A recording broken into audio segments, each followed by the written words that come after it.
Határzár és korlátozások Ausztriában. Ezek rád is vonatkozhatnak. Ausztria igyekszik védekezni a ragadós száj és körömfájás ellen.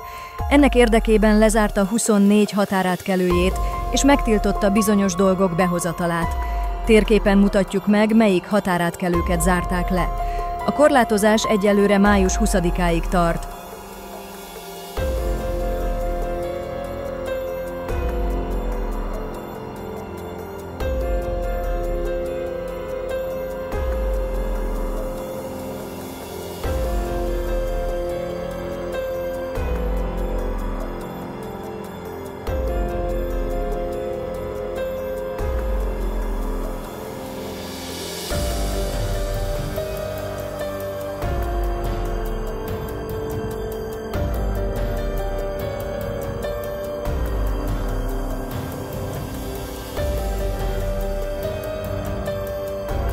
Továbbra is nyitva marad Hegyeshalomnál az autópálya határátkelő, valamint Hegyeshalomnál, Fertődnél, Sopronnál, Kópházánál és Kőszegnél a közúti határátkelő.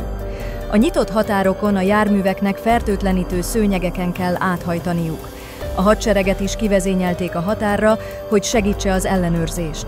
Kőszegtől délre nem zártak le határátkelőt. A hatóságok útközben is megállíthatják és fertőtleníthetik a járműveket. Ausztriába tilos behozni Magyarországról és Szlovákiából fertőzésre fogékony élőállatot, friss húst, nyers tejet, vadhúst, vadásztrófeát és szalmát, illetve növényi alapú takarmányt. Burgenland északi és középső járásaiban szigorú megfigyelés alatt tartják az állatállományt. A megfigyelt területen hetente az összes állatot megvizsgálják, eddig minden víruspróba negatív volt.